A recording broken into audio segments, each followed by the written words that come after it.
आज के सेशन में हम देखेंगे वॉल्यूम डॉट रिलेशन। जो वॉल्यूम डॉट्स क्रिएट होते हैं बुकमैप चार्ट में, जो वॉल्यूम डॉट्स क्रिएट होते हैं उसका रिलेशन हम फुटप्रिंट के साथ बनाकर इसको हम किस तरह से रीड कर पाएंगे। मतलब जो भी कंफर्मेशन है हम वो किस तरह से प्रॉपरली देख पाए और अपने ट्रेड्स को एग्जीक्यूट कर पाए। और उसके बाद हम ये भी जानने की कोशिश करेंगे कि जो बिग प्लेयर्स है जो मार्केट को चलाते हैं, जो मार्केट को चलाते हैं वो अपने एक्टिविटीज़ किस तरह से करते हैं। क्योंकि क्या होता है ना, ये जो मार्केट है ये हम लोग जो ट्रेड करते हैं हमारा बहुत हो गया 0.2% ही हमारा हिस्सा रहता है एज एन रिटेल ट्रेडर। लेकिन जो बिग प्लेयर्स है वही मेन मार्केट मूवर्स रहते हैं।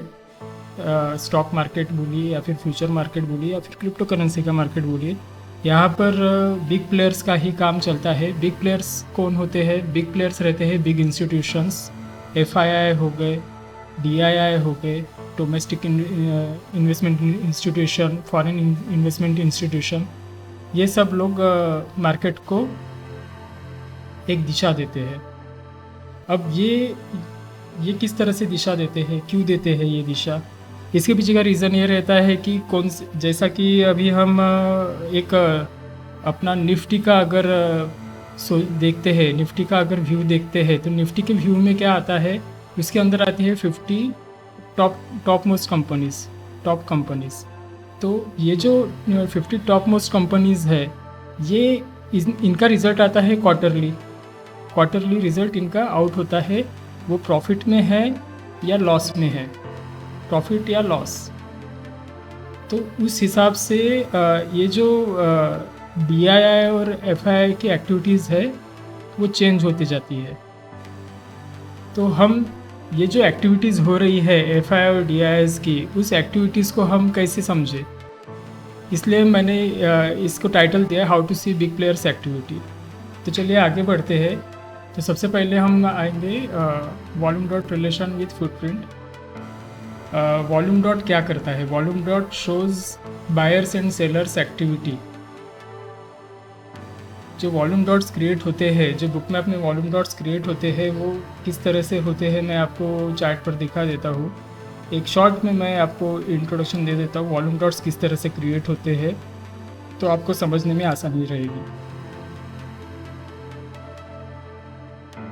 जैसा अभी ये बाइनेंस एक्सचेंज का ये फीचर है, इसके ऊपर अभी देखिए ये ट्रेडिंग चल रही है। ये मार्केट का ऑर्डर्स प्लेस होते जा रहा है और वो आप देख सकते हैं किस तरह से ये वॉल्यूम्स क्रिएट हो गए हैं। अब ये जो वॉल्यूम्स है वो किस तरह से क्रिएट होते हैं हम थोड़ा क्लोजली देखेंगे इसको।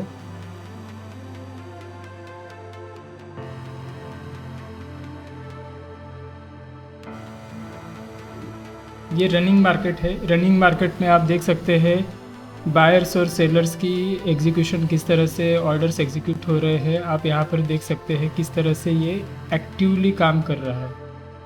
ये लाइवली हमें 40 फ्रेम पर सेकंड डेटा हमें देखने मिलता है बुकमैप में।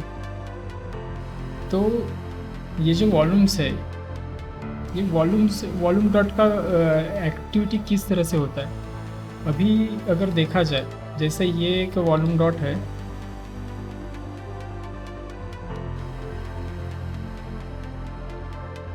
जैसा ये वॉल्यूम डॉट है,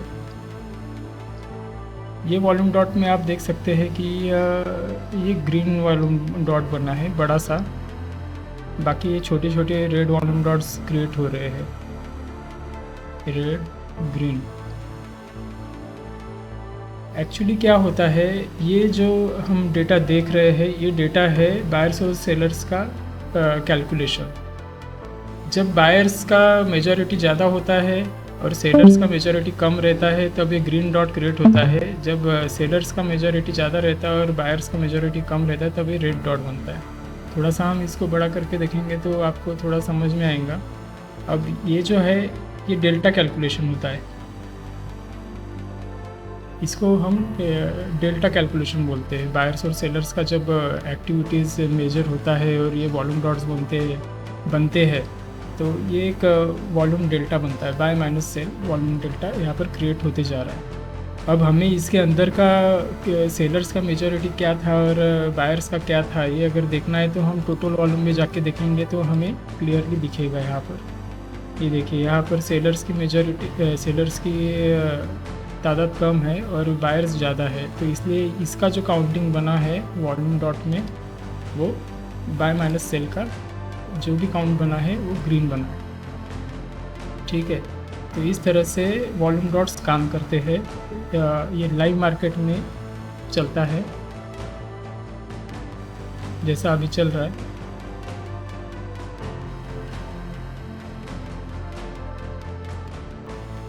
चलिए आगे बढ़ते हैं। अभी वॉल्यूम डॉट्स के कैरेक्टरिस्टिक्स को समझते हैं। वॉल्यूम डॉट्स के कैरेक्टरिस्टिक्स क्या है? ये सबसे मेजर पार्ट है वॉल्यूम डॉट्स के। Characteristics of volume dot. Green volume dot की कैरेक्टरिस्टिक्स अगर देखेंगे, ग्रीन वॉल्यूम डॉट का अगर सिस्टम हम देखने जाएंगे तो इसमें क्या होता है, जब भी मार्केट ट्रेंड में रहता है, मतलब मार्केट डाउन से अप जा रहा है, तो हमें ग्रीन वॉल्यूम डॉट दिखेंगे। तो ये यहाँ पर हमें एक्टिव बायर्स के रूप में वॉल्यूम डॉट्स दिखते हैं। और अभी समझ लीजिए मार्केट एक इम्पॉर्टेंट लेवल पे पहुँच गया है और वहाँ पर मार्केट जहाँ पे कंसोलिडेशन कर रहा है, एक रेंज में चल रहा है।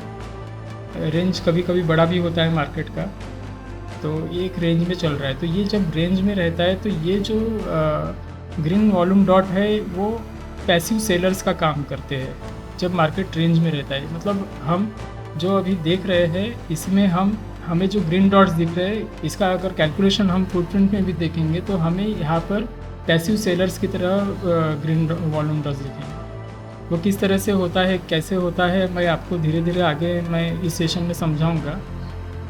तो ये जब रेंज बाउंड मार्केट में आता है या फिर कंसोलिडेशन में आता है या फिर एक इम्पॉर्टेंट लेवल पे चला जाता है, तो बड़ा सा ग्रीन वॉल्यूम डॉट क्रिएट होते हुए दिख रहा है और यही बहुत सारे ग्रीन वॉल्यूम डॉट्स क्रिएट होते हुए दिखते हैं। तो इसका मतलब क्या है, यहाँ पर पैसिव सेलर्स इंक्रीज़ हो रहे हैं। मतलब क्या होता है ना, इसकी प्रोसेस क्या है आपको मैं बता देता हूँ। इसकी प्रोसेस एक्चुअली ऐसी होती है कि जब भी मार्केट एक दिशा में रहता है, मतलब एक ट्रेंड में रहता है मार्केट, तो जब एक इम्पॉर्टेंट लेवल के पास जब भी मार्केट आता है तो क्या होता है, यहाँ पर लिमिट ऑर्डर्स लगे हुए होते हैं। किसके लिमिट ऑर्डर्स लगे हैं यहाँ पर लिमिट ऑर्डर्स, अगर अप साइड जा रहा है मार्केट तो लिमिट ऑर्डर्स लगे हुए होते हैं सेलर्स के। ये लिमिट ऑर्डर सेलर्स क्यों लगाएंगे, उसके पीछे का एक सिंपल सा एक लॉजिक है। जिसने मार्केट के ऊपर के पोजीशन से सेल करके रखा है, एक पोजीशन सेल करके रखा है, अगर वो मार्केट ऊपर आते हुए देख रहा है तो वो अपने प्रॉफिट को लॉस में क्यों कन्वर्ट होने देगा। एक ये सेंटिमेंट रहता है। ये बड़े बड़े इंस्टीट्यूशंस जो होते हैं, इन्वेस्टर्स जो होते हैं, इनका एक सेंटिमेशन रहता है। इसको हम समझ सकते हैं, लेकिन एग्जैक्ट ऑर्डर क्या हो रहा है, ऑर्डर में क्या हो रहा है वो नहीं पता कर सकते। लेकिन इसको समझ गए तो हम बहुत सी चीज़ें राइट वे से हम एनालाइज कर पाएंगे। तो जो बड़े बड़े इंस्टीट्यूशंस होते हैं वो क्या करते हैं, अपनी पोजीशन को प्रोटेक्ट करने के लिए यहाँ पर लिमिट ऑर्डर लगा के रख देते हैं। अगर यहाँ पर कोई भी बाइंग ऑर्डर एग्जीक्यूट होने लगता है तो यहाँ पे उनका ऑर्डर फिल होना स्टार्ट हो जाता है। तो क्या हो जाता है, जो बायर्स है, आप ये थियरी समझिए, जो बायर्स है, बायर्स तो एक्टिव बायर्स बाइंग ही कर रहे हैं। तो क्या हो रहा है, यहाँ पर लिमिट ऑर्डर लगे हैं सेल के। अब क्या होगा, ये जो सेलर्स के जो ऑर्डर्स है, लिमिट ऑर्डर्स है, वो फिल होना स्टार्ट हो जाएंगे। फास्ट फील होते हैं, ये फील होना स्टार्ट हो जाएगी। ये जब फील होते हैं तब क्या हो जाता है, हम देखते हैं कि अरे ये वॉल्यूम डॉट तो इतना बड़ा ग्रीन वॉल्यूम डॉट क्रिएट हो गया, लेकिन ये ऊपर क्यों नहीं जा रहा, यहाँ पर ही अटक गया। ये इसलिए अटक जाता है क्योंकि यहाँ पर सेलर्स के ऑर्डर फील हो जाते हैं इसमें। जब ये सेलर्स के ऑर्डर फील होते हैं तो क्या होता है, सेलर्स मार्केट को डोमिनेट करने की कोशिश करता है। और हम मोस्ट जनरली देखते हैं जब बड़े बड़े ग्रीन डॉट्स ऊपर बनने लगते हैं तो मार्केट नीचे आ जाता है, मार्केट डाउन हो जाता है। सेम ये जो सेलर्स है, सेम थिंग हैपन होती है नीचे की साइड में। नीचे साइड में कौन रहेंगे?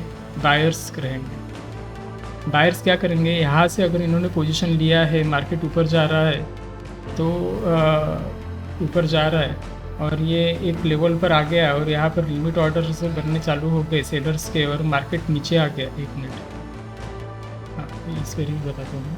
ये नीचे आ गया तो ये अपनी पोजीशन, ये अपने प्रॉफिट को बचाने के लिए यहाँ पर लिमिट ऑर्डर्स लगा के रखेंगे। लिमिट ऑर्डर्स, जो लिमिट ऑर्डर्स जो है जब ये फिल होने लगते हैं तो यहाँ पर बड़े बड़े रेड डॉट्स क्रिएट होने लगते हैं।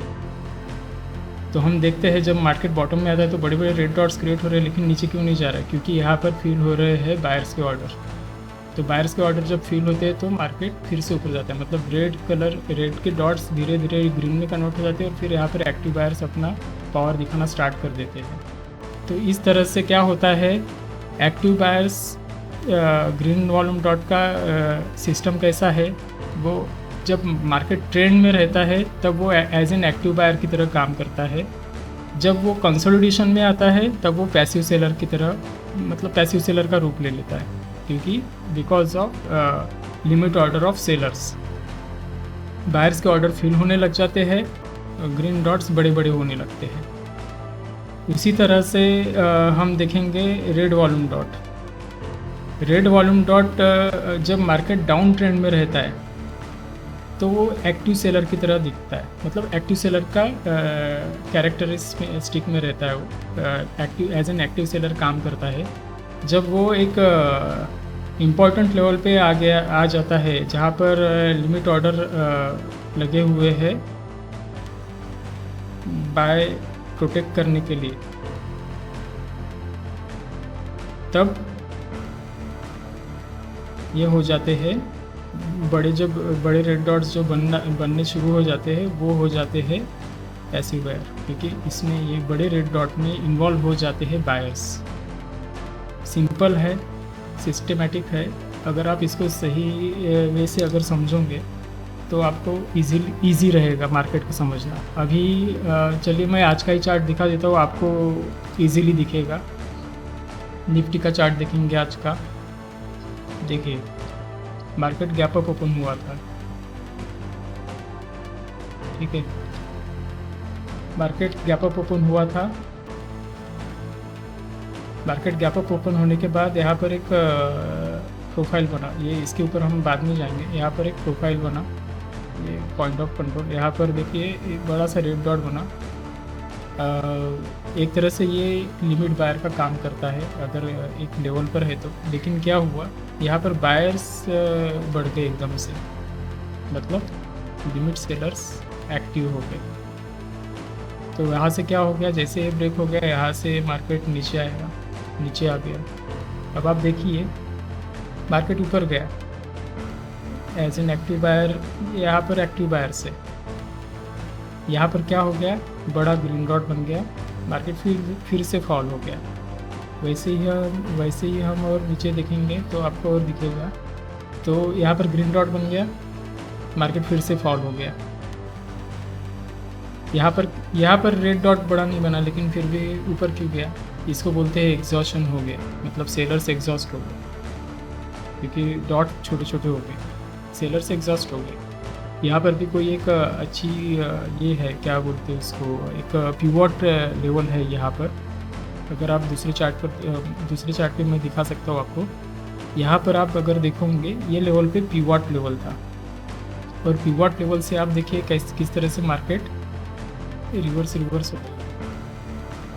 तो यहाँ पर लिमिट एग्जॉस्ट हो गई सेलर्स की, यहाँ पर फिर से बायर्स एक्टिव हो गए। यहाँ पर देखिए फिर से ग्रीन डॉट्स, बहुत सारे ग्रीन डॉट्स क्रिएट हो गए, मतलब पैसिव सेलर्स आ गए। फिर से मार्केट रिट्रेस हो गया, यहाँ पर एग्जॉस्ट हो गई, फिर से ऊपर गया। कंसोलिडेशन पीरियड चला, कंसोलिडेशन पीरियड चल रहा है। तो आप देख सकते हो ये जो एरिया है कंसोलिडेशन पीरियड में, आप देख सकते हो ये जो एरिया है, इस एरिया में अगर विजुअली देखा जाए तो ये जो एरिया है, ये वाला एरिया छोड़ देते हैं क्योंकि ये आपके पास है। ये वाला जो एरिया है, ये वाले एरिया में आप देखिए पैसिव सेलर्स बहुत ज़्यादा थे, यहाँ पर एक बैटल हुआ बायर्स और सेलर्स का, लेकिन जब ये ऊपर वो आप फुटप्रिंट पर मैं आपको कैसे कैलकुलेट करना मैं वो आपको आगे समझाऊंगा, लेकिन जब ये कैलकुलेशन जब मैंने देखा तो धीरे धीरे सेल की तरफ मार्केट अपने आप आ गया। फिर यहाँ पर क्या हो गया, यहाँ पर एग्जॉशन हो गया, एग्जॉशन हुआ, लेकिन फुटप्रिंट पर मैं आपको दिखाऊंगा कि यहाँ पर है ना बड़े बड़े ऑर्डर्स एग्जीक्यूटेड थे, बहुत बड़े बड़े। वो आपको मैं फुटप्रिंट पे दिखाऊंगा, आगे जब हम बढ़ेंगे मैं आपको एक्सप्लेन करूँगा वो चीज़। तो यहाँ से फिर से मार्केट रिवर्स हो गया। तो इस तरह से क्या होता है, कैरेक्टरिस्टिक चेंज होते जाती है। देखिए यहाँ से पैसिव सेलर्स आ गए, फिर से पैसिव सेलर्स आ गए। अब जब ऐसा मार्केट चलता है तो मैं मेरा पर्सनल व्यू बताता हूँ, जब इस तरह का मार्केट चलता है तो मैं काउंटर ट्रेंड का बहुत ज़्यादा प्लान नहीं करता। काउंटर ट्रेंड मतलब क्या होता है, जिस डायरेक्शन में मार्केट का फ्लो चल रहा है उसके अगेंस्ट में मैं कभी जाने की कोशिश नहीं करता, क्योंकि क्या होता है काउंटर ट्रेंड को एग्जीक्यूट करके उसको थोड़ा सा होल्ड करके रखना मतलब एक थोड़ा बहुत ही डिफ़िकल्ट काम हो जाता है। जैसा कि आप देख सकते हैं यहाँ पर कितने सारे अप डाउन्स थे, लेकिन जब ये नीचे आया तब नॉर्मली मतलब सिंपली नीचे आ गया। यहाँ पर अब काउंटर ट्रेड में देखिए अप साइड में कितना अप डाउन चल रहा है। तो ये चीज़ को समझना है। हाँ, अगर यहाँ पर ऐसा कुछ कंफर्मेशन मिलता है तो वो बात अलग है, लेकिन एक काउंटर ट्रेंड में अगेंस्ट मार्केट का ट्रेड लेना थोड़ा रिस्की लगता है मुझे। कैसा है, अगर हम ट्रेड ले रहे हैं, ट्रेड में अगर 5 पॉइंट्स से या 10 पॉइंट्स से अगर निफ्टी चल रहे हैं, 5 या 10 पॉइंट्स में अगर हम लॉस ले रहे हैं, मार्केट की दिशा अगर हमें पता नहीं चली है तो हम उसके आगे का प्लान कर सकते हैं। लेकिन अगर मैं यहाँ पर सेल कर रहा हूँ, मतलब ऑलरेडी मार्केट नीचे आ गया है, यहाँ पे सेल कर रहा हूँ, तो 5-10 पॉइंट्स भी नहीं, और मैं सोच ही रहा हूँ कि आएगा नीचे, क्योंकि यहाँ पर वीवैप लाइन है। अगर मुझे डेटा पढ़ना नहीं आता है और एनालाइज करना नहीं आता है तो फिर मैं लॉस में चला जाऊँगा। तो इसी लॉस से बचने के लिए हमें इस पैटर्न्स को और इस सिस्टम को और इसके कैलकुलेशंस को समझना बहुत इम्पॉर्टेंट है।